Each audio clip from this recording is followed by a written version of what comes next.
At Sunday lunch, my sister's son pointed and said, "Mom says you're selfish." Everyone clapped. I smiled and said, "Then she won't miss the $6,000 I deposit for her every month." She froze mid-laugh, eyes wide. My sister's son Logan said it, but it could just as easily have come straight from Megan's mouth. We were halfway through dinner. My sister Megan showed up 40 minutes late, wearing sunglasses and carrying a Louis Vuitton bag that I recognized from my closet 5 years ago. Her son Logan, 8 years old, said loudly and clearly, "Mommy says you're selfish." And the whole damn table laughed. Not awkward laughter. Not confused, nervous, kids say the worst things laughter.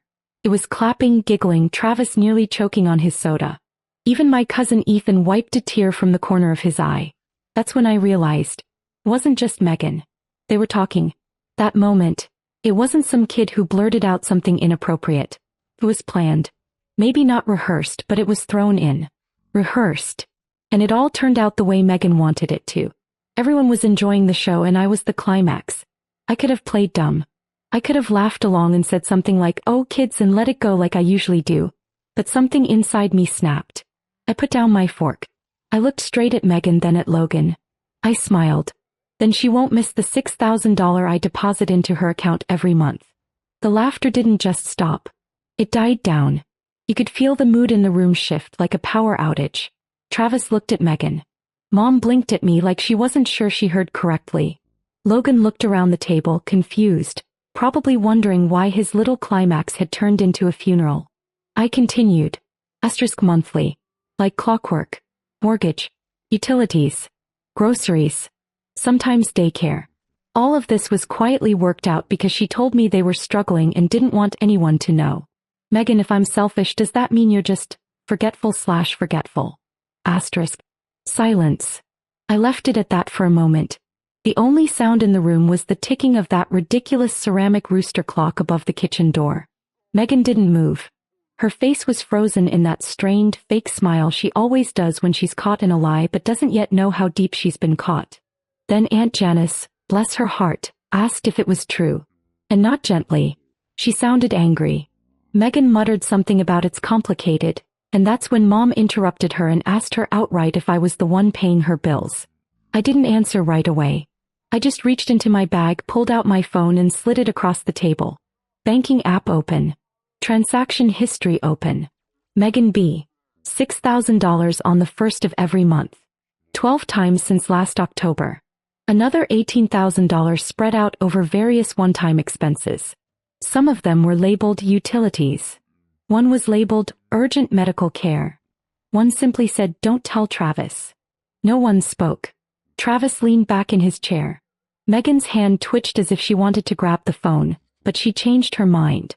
Then she looked around and saw that no one else was laughing. That's when she did what she always did when she lost. She started to make noise. "I'm sick of this shit," she said suddenly, her voice sharp and shaky. "I'm sick of everyone acting like Olivia's some kind of saint. She's not. She does it to feel superior. It's controlling. She buys loyalty. She's manipulative, cold, and Mom told her to stop. Aunt Janice told her she was embarrassing herself. Travis didn't say a word. I picked up my phone, wiped the crumbs off the screen and put it back in my bag. Then I stood up. I didn't argue. I didn't get defensive. I just thanked Mom for lunch and left. No slamming the door. No dramatic speeches. I just left. I sat in the car for a few minutes before I drove off. My hands were still. I didn't feel anything. No anger. No relief. Not even sadness. It's just over. And for the first time in over a year, I turned off automatic payments. No more $6,000. No more saving Megan from herself. Let her talk. Let them laugh. Let them see what happens without me. The next morning I had 15 missed calls. 9 from Megan. 2 from Mom. 1 from Travis. 3 unknown numbers. Probably relatives who suddenly found their voice. I didn't answer a single one. I wasn't interested in damage control. I wasn't in the mood for explanations or fake apologies. Instead, I opened my laptop and forwarded every bank statement, every receipt, every email confirmation for the payments I'd made on Megan's behalf to my mother. I didn't say a word in the message. No subject line. Just the documents. Let them make their own conclusions. At noon, Travis texted me. He said, "I didn't know. I'm sorry." I ignored it. I didn't believe it anyway. He knew enough to laugh. That's all I needed to know. By evening, Mom showed up at my door. Not a call first. Not even a knock. She just stood there holding a pie like that would smooth things over. I didn't let her in. I opened the door halfway and asked if she read what I sent. She nodded, looked exhausted. Then she said something that stuck with me. She told us you'd cut her off because she wouldn't lend you money. That stopped me, because it wasn't just a lie. It was a rewriting of everything. She had painted herself as the generous one, me as the greedy sister. And everyone bought it because it was easier than questioning why Megan had a Louis Vuitton bag and no income. I asked Mom if she believed her. She said she wasn't sure what to believe anymore. I told her I didn't need her to pick sides. Just not to expect me to sit quietly at the table while people clap for my humiliation. Then I closed the door. 2 days passed. The silence was louder than anything Megan had ever said to my face. Then on Wednesday the real fallout began. First, my cousin Lily posted something vague on Facebook about people pretending to be saints with their money while poisoning the family. The comments section turned into a battlefield. People taking sides. Screenshots flying. Someone even posted the bank transfers I'd sent Megan. I didn't. I guess Mom did. Or Travis. Then came the texts from people I hadn't heard from in years. Cousins I barely saw at weddings. Old friends of Megan's asking if it was true, saying they always knew something was off. And then the call from Megan. I didn't answer. She called again. Then again. 6 times in 1 hour. The 7th time I picked up. She didn't say hello. She just said, "You've ruined my life." I told her she did that herself. She said she was being harassed. That Travis's family had found out everything. That he was staying at a hotel. That Logan had started asking questions about why people were saying his mom was a liar. And then the real reason she called. I need you to fix this. Not apologize. Not explain. Fix it. As if I was still the same Olivia she could lean on. The Olivia who quietly solved her problems behind the scenes while she trashed me to anyone who'd listen. I told her she needed to figure it out on her own now. She screamed something into the phone. I didn't catch it all. Just the words ungrateful, family, and you think you're so perfect. I hung up, and for the first time in years I felt free.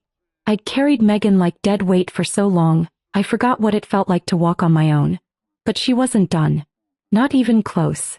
I should have known she wouldn't let it go. Megan's not the type to retreat quietly. When she loses control, she doesn't regroup, she escalates. That Friday I was sitting at my desk at work when the HR director knocked on my office door and asked if I had a moment. That alone sent a chill down my spine. I work in corporate finance. If HR shows up out of nowhere, it's never good news. I followed her down the hall, trying to stay calm, running every recent email in my head. But when I walked into the small conference room, I stopped cold. Sitting there, arms crossed, was Megan. She was flushed, eyes red, with a stack of papers on the table. Before I could say a word, she looked straight at the HR director and said, "This is her. She's been embezzling family funds for over a year." I almost laughed. I didn't, but I almost did.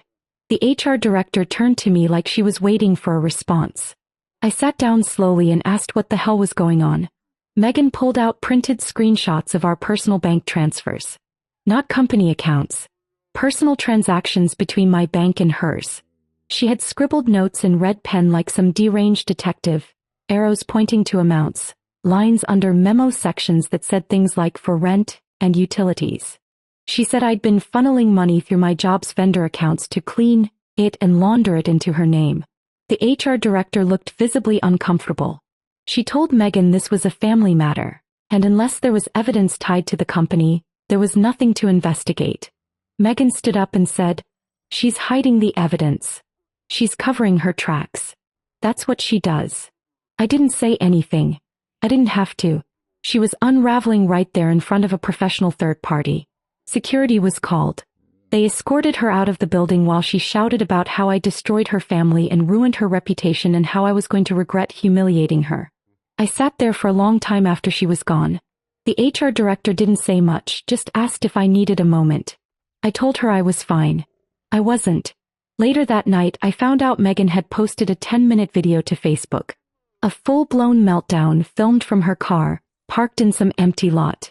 She was crying, mascara smeared, talking about how she was being betrayed by the one person who was supposed to protect her. She said I manipulated her into taking money she didn't want. That I dangled money over her head to make her feel small. That I turned her child against her. That I was jealous of her because she had a family and I didn't. She ended it by saying, "If anything happens to me, Olivia did it." That video got over 20,000 views in 48 hours. It got shared by old high school classmates, some distant relatives. Even a couple of people from work found it. That weekend I turned off my phone. I sat in my apartment with the blinds drawn and tried to make sense of what was happening. I kept replaying it. All of it. The dinners. The calls. The emergencies. The time she cried in my arms after Logan got sick. All of it felt like it had been erased with one swipe of her madness. And then Monday morning I got a call. Not from Megan. Not from Mom. From Child Protective Services. They'd received an anonymous report that Megan's child was being neglected. The caller said she was unstable, possibly on substances, and emotionally abusive. They wanted to speak to me, not as a suspect, as a reference. The CPS agent was polite, professional, and surprisingly calm for someone about to throw a grenade into an already burning house. She asked if I had a few minutes to talk. I said yes, knowing exactly what this was. I asked if I could guess who made the call. She didn't confirm or deny, but I could tell she knew I knew. She said a report had come in about Megan being unfit, erratic behavior, unstable home, possibly under the influence in front of Logan. The caller hadn't given their name, but they had mentioned me. Said I might have insight into Megan's parenting. That was the moment I felt the line snap. The one I hadn't even realized I'd been holding on to. Because say what you want about Megan, she's a liar, a leech, a manipulator. But she's always loved Logan. And Logan is innocent. He's the only reason I kept helping her as long as I did. So no, I didn't tell them what Megan wanted me to. I didn't go on some crusade to destroy her. But I didn't lie either. I told them the truth. That Megan had been under serious emotional stress. That her husband had recently left. That she'd been the subject of online harassment. Of her own making. That I'd helped her financially for over a year and that I'd only recently cut ties. I told them Logan always seemed healthy, fed, safe, and loved. But I also said I hadn't been inside their home in months and couldn't speak to what went on behind closed doors now. The agent thanked me and said they'd follow up if needed. I knew what that meant. They'd already decided to check in on her in person. And sure enough, by Tuesday afternoon, Megan was back at it. This time it was a series of Instagram stories. Her sitting in her kitchen, red-eyed, holding Logan like a human shield, saying someone evil and jealous was trying to get her child taken away. And then straight to the camera. "Olivia, I hope you're happy. You finally got what you wanted. You poisoned my life, my family, and now you're going after my son." By that night, I had voicemails from people I hadn't seen in a decade. Some of them threatening. Some begging me to make peace. One from an old friend of Megan's telling me she was spiraling and might hurt herself. I didn't respond. I couldn't. Every time I reached out in the past, I made things worse. And this time it wasn't just about drama. It was about a kid. But here's the thing. People started turning. Not just silently. Loudly. Aunt Janice posted screenshots of the original bank transfers to her own Facebook page, tagging Megan. She wrote, "You called Olivia selfish while she was keeping your lights on. The truth always comes out." Travis broke his silence too. He posted a long message, clearly written with the help of a lawyer, saying he was deeply concerned for Logan and that Megan was not currently in a state to manage this level of stress without support. He confirmed he had left the house voluntarily, that Megan had refused therapy, that he had proof of her threats against me. That's when the tide shifted. Suddenly people weren't laughing at Logan's little comment at lunch. They were asking why Megan let her son be used like that. Why she was trying to drag her sister through the mud after a year of private support. Even Mom, who'd been weirdly neutral through all of it, finally snapped. She posted a single sentence to our family group chat. Just one. "You owe your sister an apology before you lose her forever." Megan didn't respond. But she didn't need to. Because 3 days later she showed up at my door. And she brought Logan with her. It was just after 8 p.m. when I heard the knock. Not a text. Not a call. Just 3 slow knocks on the front door. I checked the peephole and froze. Megan holding Logan's hand. He was in his pajamas. She looked like she hadn't slept in days. Her hair was pulled back badly like she'd done it in the car. Logan was holding a stuffed animal, the same beat-up lion I bought him when he was 2. I opened the door halfway. Said nothing. She didn't ask to come in. She didn't even look up right away. Then she said, "I have nowhere to go." I looked at Logan. He looked exhausted. Not scared, just tired in a way a child shouldn't be. Like he'd been kept up too long by adult problems. I asked where Travis was. She said he'd taken a restraining order out that morning. I didn't say anything. I didn't even blink. Then she said something I'll never forget. "You won, bae. You win." She said it like I'd been playing a game. Like all of this, the lies, the public meltdowns, the humiliation at Sunday lunch, had been a competition I'd finally scored higher in. Like I wanted to beat her. Not just stop bleeding for her. I told her this wasn't about winning. He said, "Then what do you want?" I looked down at Logan and said the first honest thing I could. "I want him to be okay." Megan nodded. Slowly. She knew I wasn't going to let him sleep in a car. Not him. I let them in. Just for the night. I made up the guest room and let Logan sleep there while Megan crashed on the couch. She didn't speak. Didn't cry. Just curled up under the blanket I handed her and stared at the ceiling like she was waiting for something to end. I didn't sleep. I sat at the kitchen table all night thinking. Because now this wasn't just a broken relationship. It wasn't about Facebook videos or bank statements or family lunches. It was about a kid. A scared, tired little boy who didn't choose any of this. In the morning, Megan was quiet. She poured coffee but didn't drink it. I handed her a piece of paper. A printed list of 3 women's shelters nearby, and 1 private clinic that handled inpatient care for mental health and addiction. She looked at it, didn't touch it, then said, "You want me out?" I told her I wanted her to get help. Real help. Not another Band-Aid. Not another secret check. I told her she couldn't stay with me. Not this time. I wasn't going to carry her anymore. But I would help her find a place to land, if she was willing to actually work on herself. She asked what would happen to Logan. I said that was up to her. And CPS. And Travis. But not me. Not anymore. Megan left 2 hours later with Logan and didn't say goodbye. Just walked out, list in hand. Later that night Travis called. Told me she had shown up at his hotel. Said she handed him the list I gave her. No yelling. No scene. Just handed it to him and said, "I need to go somewhere for a while." She checked herself into the clinic the next morning. I didn't tell anyone. Not Mom. Not Aunt Janice. No social media announcements. I just waited. It was the first adult thing Megan had done in years. And it only happened when she had absolutely no one left to fall on but herself. It's been 6 weeks. Megan's still at the clinic. I haven't visited, but Travis sends updates. Says she's actually trying this time. Therapy. Group work. Dates. The whole thing. Logan's with him full-time. He's doing better.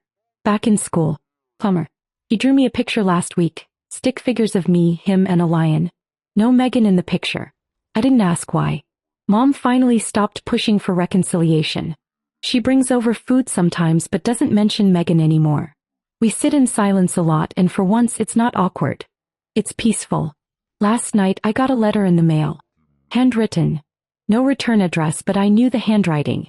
It said, "I'm sorry. For all of it.